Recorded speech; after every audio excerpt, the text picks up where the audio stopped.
Hello there, welcome. Welcome to Homekeepers today. Hope you're having a really good day, friend.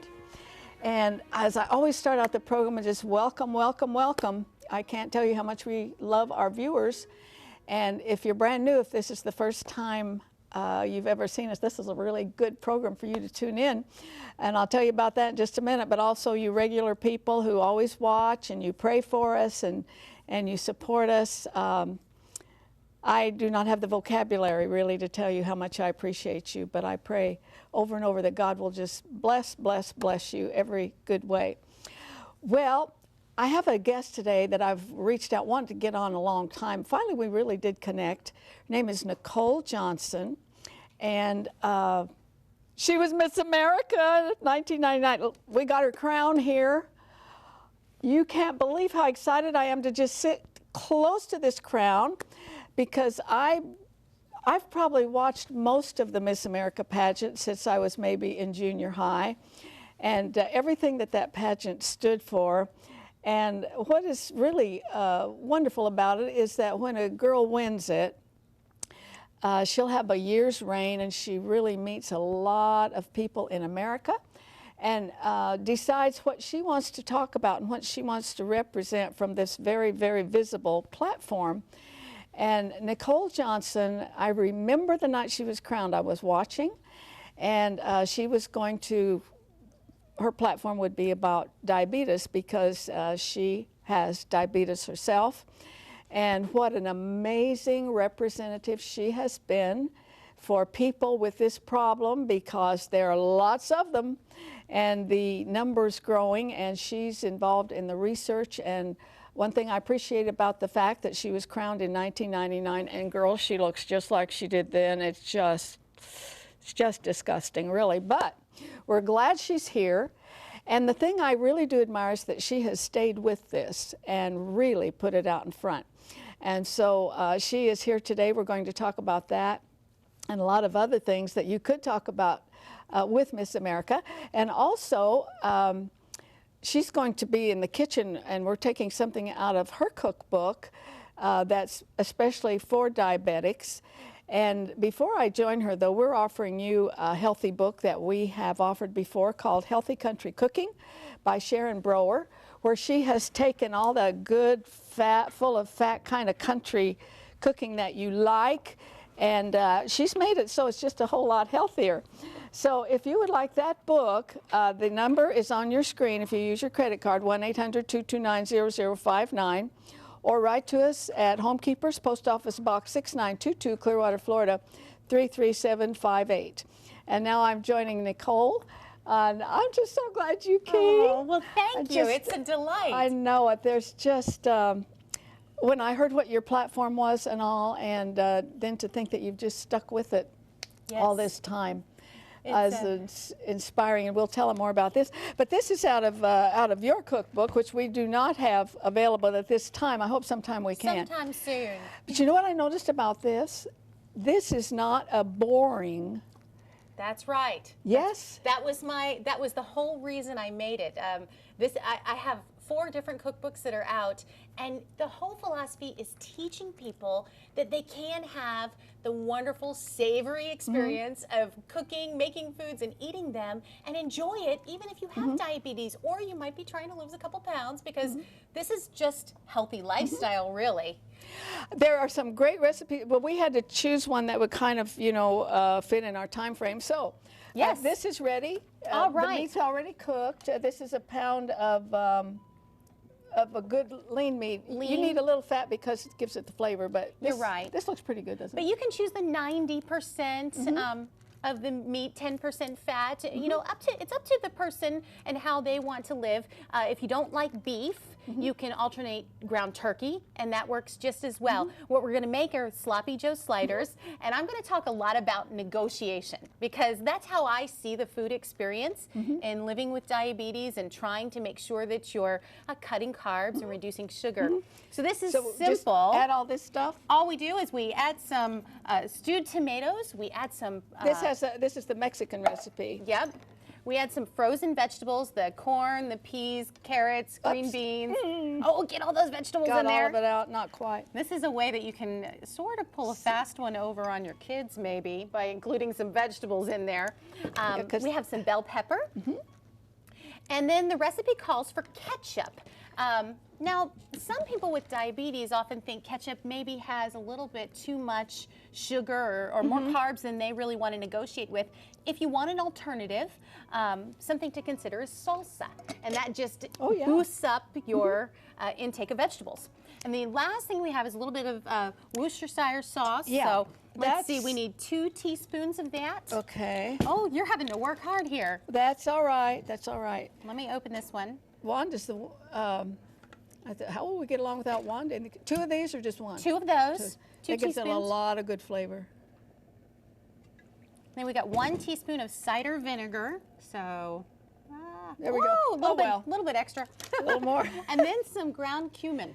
Yeah, now that I looked, I thought we had it, but that's the seed. Without... That's the seed. Well, we just sprinkle a little bit in there. Now the recipe calls for 1 teaspoon. Now, again, it's negotiation, whatever you love in your home. And so I would just probably sprinkle a little bit of this in here. And basically, stir it all up. Let it simmer and let it marinate there for a little while. You want that sauce to feel very rich. And then you spoon it. I don't know if we'll get the sauce really where we need it. I think it needs to cook a little more. Yeah. And so, but you get then these small little buns. Who came up with this slider thing? I know, it's been the last 5 or 6 years, really, that it's become popular. It's a great way to reduce the number of carbs in those big, heavy hamburger buns. We don't want that. The serving size for this one is about 50 grams of carbohydrate, and that's more than I would really want to consume. So my suggestion for someone is to use the bottom half of the bun, because that's always a little less than the top half, and then just cut it with a fork. That's part of that negotiation thing. Exactly, exactly. And that helps you be in charge of your lifestyle, and then if you want to indulge in some other kind of carbohydrate, you can. But really, Nicole, who can argue with that? I know. It smells wonderful. I wish you really could smell does. it all. Well, if you want this recipe, that information is coming up on your screen, and we're going to let this simmer because we want to sit down and talk about her great life experience, but also. I think you're called to do what you're doing. Indeed. And that's being proven over and over again with the successes that the Lord has given her. So stay with us. You want to know more about this nice lady. If you would like a copy of today's recipe, please send your request along with a gift of $5 or more to Homekeepers, P.O. Box 6922, Clearwater, Florida 33758. Okay, Nicole Johnson's with me, Miss America of 1999. And of course, I watched you tonight, you were crowned, but I watched some of it on your website. And is there any way you can explain what it feels like? Because every little girl in America would like to do that. Oh, it was an awesome experience.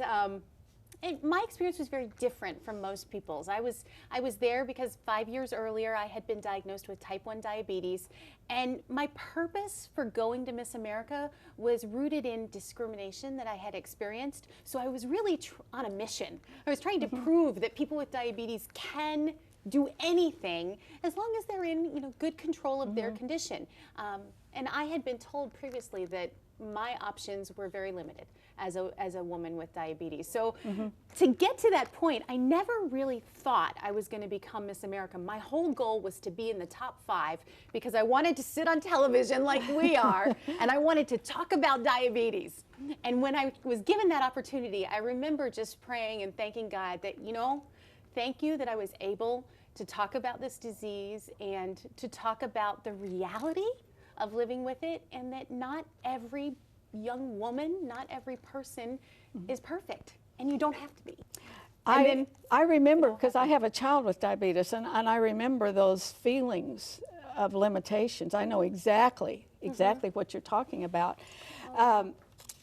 And so you have really stuck with this theme. That's one thing I really am impressed about, because after becoming Miss America, you hold a master's degree in journalism and public health.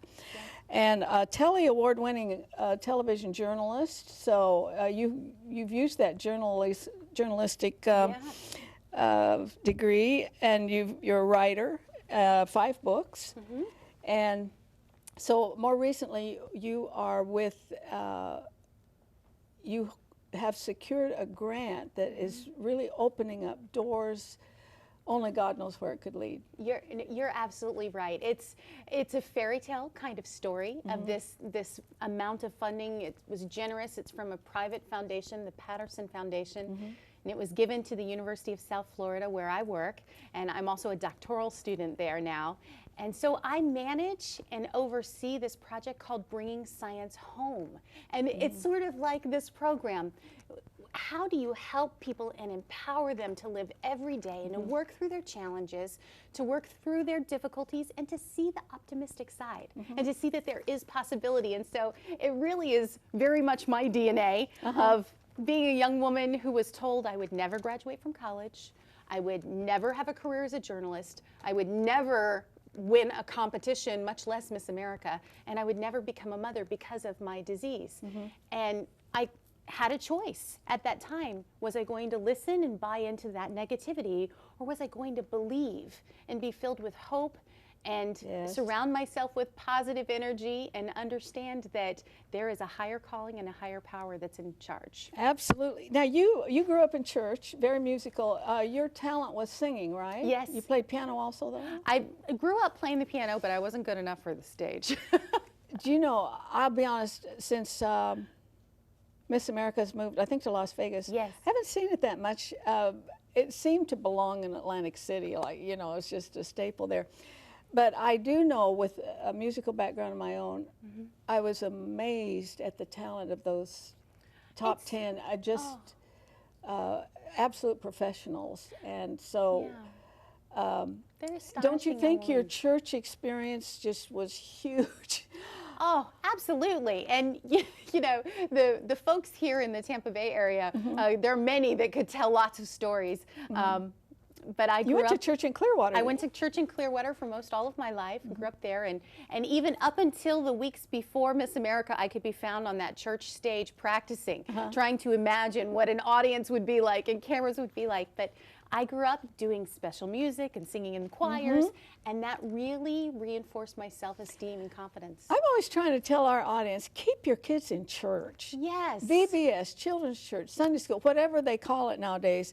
It just gives them a heads up in so many ways. And I doubt that you even remember for sure how young you were when you first held that microphone and sang maybe a song in a little children's program. Do you remember? Yes. Okay. I was 12 years old when I first got the opportunity in a school, a Christian-based school, but I couldn't agree more.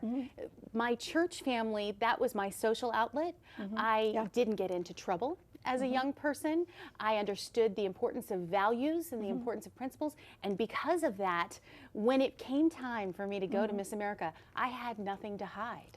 And I was completely confident in who I was and what I was portraying, and that's what I tell a lot of young women and young men today, is with the internet and with so many options to be out there, it's important to have the values and have the grounding to protect your persona and who you are and who you want others to see you as. Now, before we move on from this, because do I look a little starstruck and a little silly because of Miss America? It's true. Do you want to get that out? Oh, yes, we have to get this out. This is the crown that I was crowned with on that Saturday night in Atlantic City. And I love the stories of this crown. Bling. It is so much bling, isn't it? I only wore it twice, when I won and when I gave up the title. And many people have different opinions about that kind of thing. But I wanted every person that I met, especially every child that I met with diabetes or another disease, to be able to wear it themselves and to realize that if people had told them no in their life, this meant yes. And all they had to do was believe. Well, besides the honor that goes with it, is just such a gorgeous crown. I'm so glad you brought it. I had to wrestle it from my daughter this morning. I'll tell you the truth on that. Okay, a couple things I want to get to before we get into the science part you're dealing with. Were you a lot of times, it's not a good idea for a woman with diabetes to have a child. And you did. Was there any hesitancy, like maybe I shouldn't do this, maybe it will just cause the disease to lurch forward or whatever? There were, and I refer to that as the steel magnolias syndrome. Yes. You know, everybody tends to identify pregnant women with diabetes with that movie. Right. And my You're right. experience was completely different. It was very difficult to be pregnant and have diabetes. At that time, technology 5 years ago wasn't what it is today. And I was testing my blood sugar through finger sticks about 15 to 20 times a day. So not an hour went by without me knowing where my blood sugar was. And I had to stay so tightly controlled. But here's a miracle in it. During my pregnancy, I became one of about 20–30% of women with type 1 diabetes where something happens with the placenta and the hormones, and those hormones crossed to me.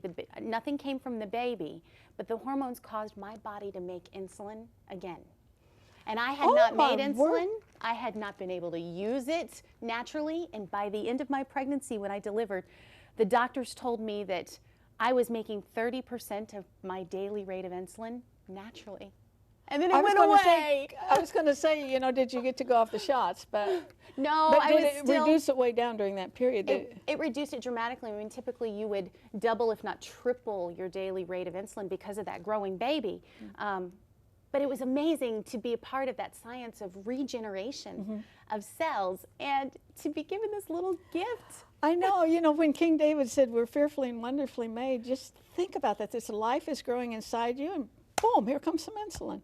Let's get her website up here, and I want you to really take a look at it. I went through all her websites, and the way she encourages young people, because I know exactly what she was talking about. When the disease is diagnosed, all of at once, this black cloud comes in that I'll be limited and this will happen, and it doesn't have to. You were one of the, although I knew about it, I was going, yes, when you started, you were on the pump, diabetic pump, an insulin pump, not a, how long were you on that?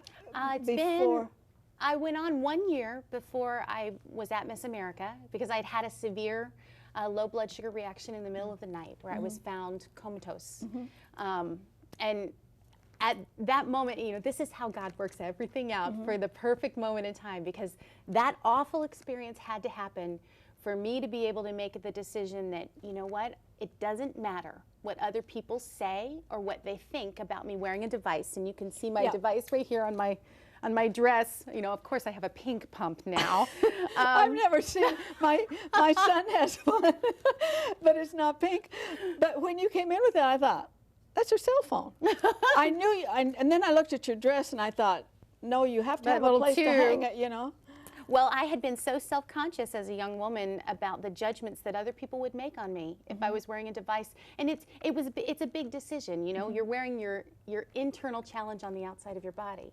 And but because of that experience and because I went on this pump, when I wound up at Miss America a year later, I was completely different as a human being and was able to say to the judges, to the American people, that I have a disease, there is no cure for it, I'm not perfect, and no, by the way, no one is.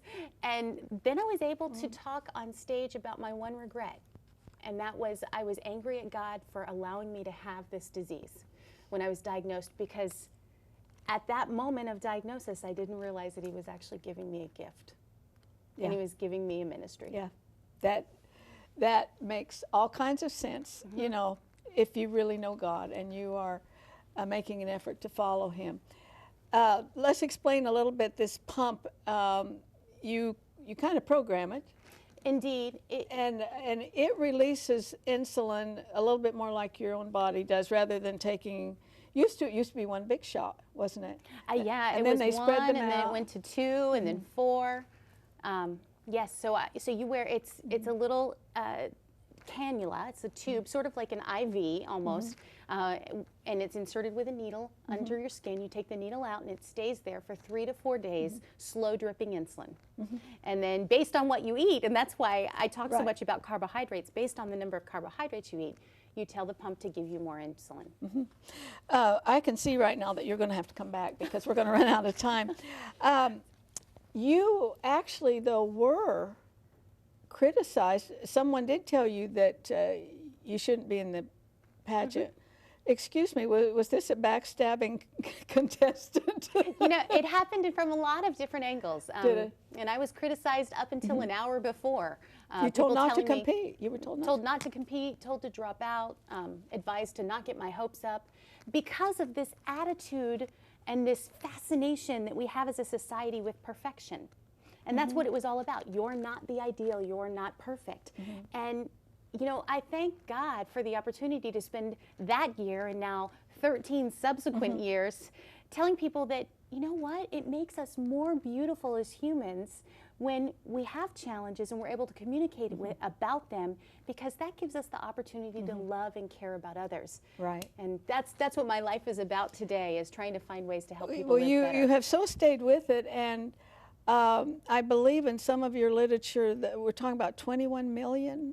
Yes, and now it's up to 26 million people have diabetes, and another 30, 40 plus million have pre-diabetes. So, and that's largely leading to type 2. The number of people with type 1 diabetes, the form that I have and your son, is just a couple of million people. It's really a handful. How do you know if you're pre-diabetic?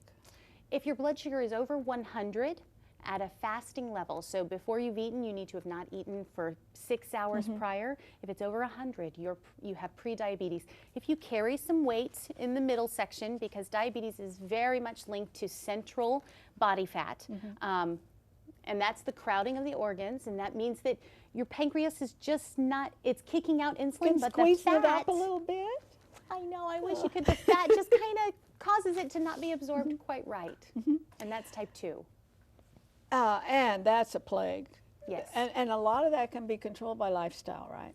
A lot of it can, but it's a progressive disease. So it starts being able to be controlled by diet, modification, exercise. Science has shown us if people walked for 30 minutes a day, 5 days a week, they could reduce the likelihood of diagnosis and or complications by 58%, just by walking.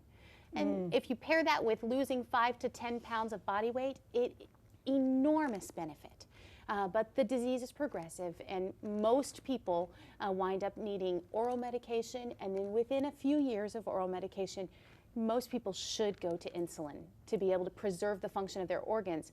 Because it's important for the audience to remember that diabetes, it starts with a deficiency of using insulin, but it winds up impacting every body system that you have, from your eyes to your heart to your kidney. Oh, I know. And the list goes on. And the point is to delay that impact, or to lessen that impact on all of those organ systems, because that's what causes death related to the disease. And a lot of good things are going on in research labs, and we are out of time, but can I just get a commitment from you in front of all these people that you'll come back and we can get into more depth? This is something that's very important, not just because it's close to my heart, but I know I'm talking to tens of thousands of people right now. Diabetes has affected you. If you don't have it, you probably have a relative who does, and you know. And I thank God to have this kind of a face put on it, because it will bring the attention to the right place, and we can all work together to make it better. We are out of time right now, but stay with me. I have a couple things to say before we have to say goodbye.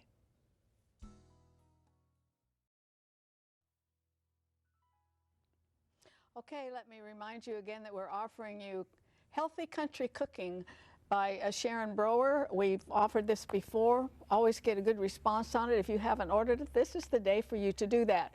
So for that gift of at least $25, and that covers your shipping, what a deal. 1-800-229-0059 if you use a credit card. Or write to me at Post Office Box 6922, Clearwater, Florida, 33758, and we will get it out to you. You know, every once in a while, a news story comes along that just causes a giant wow. And I read this one just yesterday. This is the time of year we watch thousands of excited college and high school graduates savor a crowning moment of achievement as they accept those long anticipated diplomas. For many years, these inspiring celebrations have been used to insult and marginalize Christians because various courts, federal and otherwise, bowed to the pressure of just one person believing that the mention of God or prayer would cause a national heart attack. As one who's been so disgusted by these actions, I just couldn't help but smile when I read about Angela Hildenbrand, the high school valedictorian for the Medina Valley Independent School District in Texas.